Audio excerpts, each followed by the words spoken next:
This video is going to be a film study look at the true spread nature of the Baltimore Ravens offense in 2024. And when I say spread nature, I don't mean formations. I don't mean 11 personnel, 3 wide receivers, spreading people out. I mean that the sharing the ball aspect. That there's so much talent on this team, so many guys who can impact the football game that you almost never know who in fact is going to lead the team in receiving. You kind of know who's going to lead it in rushing. Obviously, Derrick Henry in most cases. This is going to be a look at specific one drive that I think represents that dynamic. Now, Derrick Henry makes a cameo on this drive. Doesn't really have an impact. Rashad Bateman doesn't have a catch on this drive, and neither does Isaiah Likely. But so many guys are taking advantage of the opportunities when they arise, and they have to, because there's only one football to go around. And yesterday, when we needed it, this offense was rock solid, falling behind by 10, 3 separate times in the second half. The Bengals were in the process of chewing up our defense, scoring on 4 consecutive possessions. We're going to take a look at the 8th possession here, where Lamar and Todd Monken are sharing the football with multiple guys, and Lamar picks and chooses where to have an impact on scrambles or run plays. And it just, I think, illustrates how deep and versatile and talented this offense is.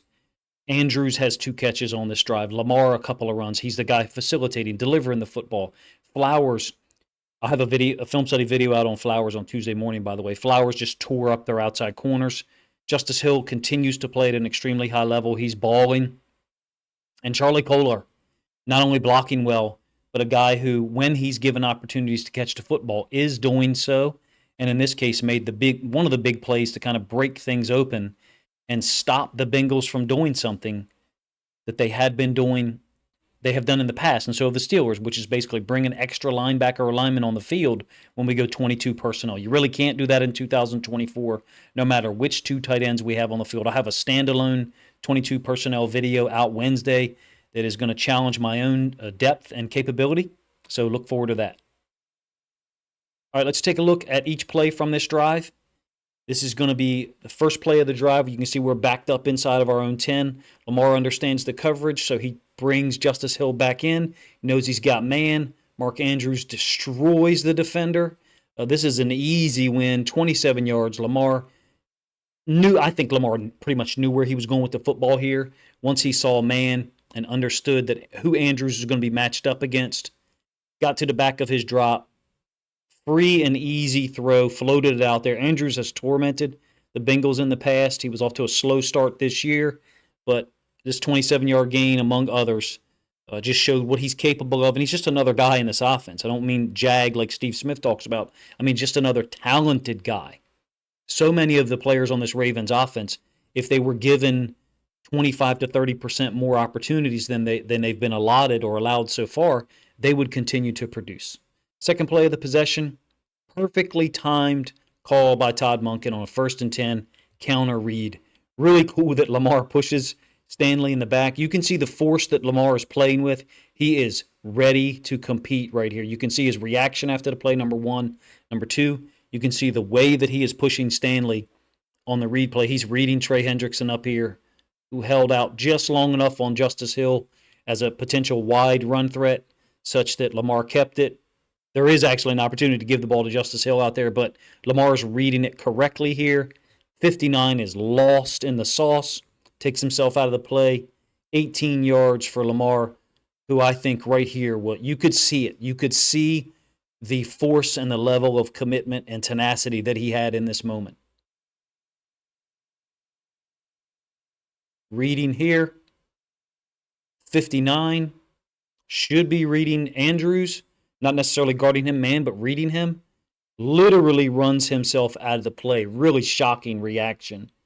And that really opens up the lane for Lamar to take advantage.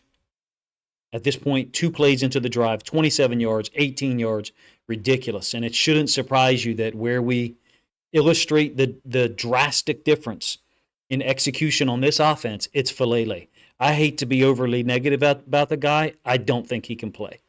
That's just, and I wish him luck. I hope he makes generational money for his family. I don't think he's the best offensive lineman to put out here for us. Maybe when Voorhees is healthy, something will change, because I think Makari looks pretty good at left guard. We will see. I feel like it's quite obvious the two things that are holding this team back right now, and Falele's one of them. So creates a 1st and 20, kind of goes back to something Tom Brady said, I think, a couple of weeks ago. Lamar is an eraser. We are backed up here, 1st and 20 from our own 43. And how many guys make contact with Lamar on this is what's really just mind-blowing. He's demonstrating right here how far he's willing to go in order to get a win, in order to move the football, in order to make up for what is a 10-point deficit at this point. No one's touched him yet. Jukes one guy, another. Hendrickson gets a hold of him, doesn't finish the tackle. I see 4 guys, 5, that have made contact. Lamar is just a better athlete and than the guys that are trying to tackle him in a general sense, at the NFL level even, which is ridiculous to say about a quarterback. But also, he is incredibly motivated, driven, even to win this football game. He was not going to let us lose. People say it all the time. Someone refused to let his team lose. I think that's what Lamar did yesterday in the second half. 13 yards creates a 2nd and 7. And this is going to be Flowers from the downside. 12 personnel. I think we start to go hurry up a little bit here. Little dig. I thought Lamar could have thrown this ball earlier. There was a lot more separation created by Zay Flowers than when the ball arrived. When the ball arrived, it looked like DJ Turner's there. Those guys just were not available. They weren't even on the screen. I'm not sure why Lamar isn't throwing this football now to Zay in the middle of the field. Maybe there's something in his field of vision, in his window. I will give the end zone angle. But he pump fakes and then still throws a daggone laser in a perfect location for Flowers to catch for 13 yards. My apologies, I didn't give you the end zone angle. Another, I think, perfect call from Todd Monken from the timing standpoint. We just gashed him with another pass play. And now we go dual read. Now, if you accept what I'm saying, that Likely is reading this along with Lamar, then something happened there in terms of a misread. You can also see Likely and Lamar post-snap giving the hurry up, let's go to the offensive staff. Let's check it one more time so you can see what I'll try to explain what I mean. If Likely and Lamar are both reading Hendrickson, then Likely looping out here means that he thinks it's going to be a keep read for Lamar. Now, Hendrickson's kind of in a gray area. He's kind of half manning it, so I get it. Ends up being a keep read. If it is, it ends up being a give by Lamar. If they had both read it as a give, then potentially Likely could kick him out. We haven't done that a ton this year. We oftentimes substitute different guys in to do that. I'd like to see us start to integrate that a little more. Basically meaning Likely, if you read it as a give, go on and kick him out. Same play, end zone angle. You can see the multiplicity of this offense, the different concepts. We can still run the football out of the spread. We don't have to rely on Derrick. That's the crazy thing, is that we don't have to rely on Derrick Henry to be effective on the ground. We still have Lamar and then Justice Hill to be a complementary piece off of it. I think this could be a give. The very next play, it's a 2nd and 3. Lamar hurdles Geno Stone, and yeah, that is, athletically impressive. I think I'll give you the end zone angle from this one. If Lamar is reading this defensive end, that's not Hubbard. I'm not sure who that is, to be honest with you. Then I understand why he's keeping it. It's Murphy. I understand why he's keeping it, because that defensive end slammed down. There ends up being a huge lane here for Justice Hill, number one. Number two, Justice Hill is well-trained in the option, because if you're not given the football, he veers back to potentially help seal off a second-level defender in one of the inside linebackers. He's a well-trained running back from an option standpoint. You can tell he's been in our system for years. I did give you the same play from the end zone angle. My apologies. Again, this is 2nd and 3 after a 7-yard run by Justice Hill. I'm not sure that Lamar is reading this guy, to be honest with you. To me, there may not be a read man. That happens, but pre-snap, it's normally going to be the guy outside of the 9 technique. So perhaps he is looking here, and that's why he keeps this football. But to me, the read is hard-coded, meaning you either give or keep based upon a particular read. So I'm comfortable with the fact that he kept the football. I'm just saying, if he's reading that defensive end pinching down violently like that, we do have the ability to wind that back off of it.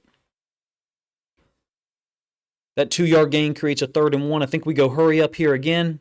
Justice Hill gets it off the right side. It is 12 personnel. Kolar, Justice Hill on the field, or on the same side of the formation. Arc releasing. So Kolar is releasing to the safety, and now this defensive end is the read man. He's isolated. It's a 3rd and 1, so he really can't be right. He being Murphy, he does get involved in a tackle. Justice Hill gets 3 yards, pick up the first down. Henry makes a cameo, so we did substitute here and go 22 personnel. Our 22 personnel is fascinating to me. I would like to see Justice Hill in our 22 personnel more often.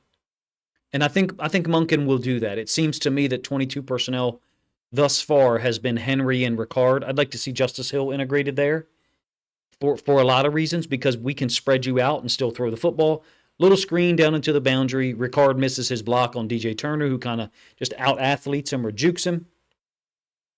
Creates a 2nd and 6.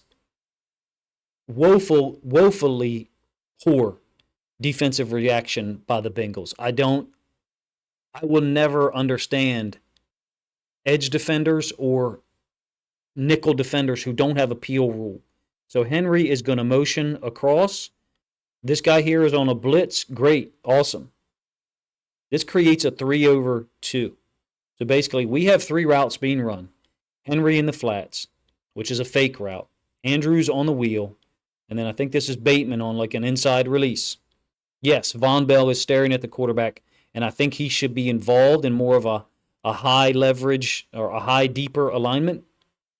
But you should have a blitz peel rule, meaning if someone peels to the outside, you cannot release that guy to the outside if there's no one to cover it.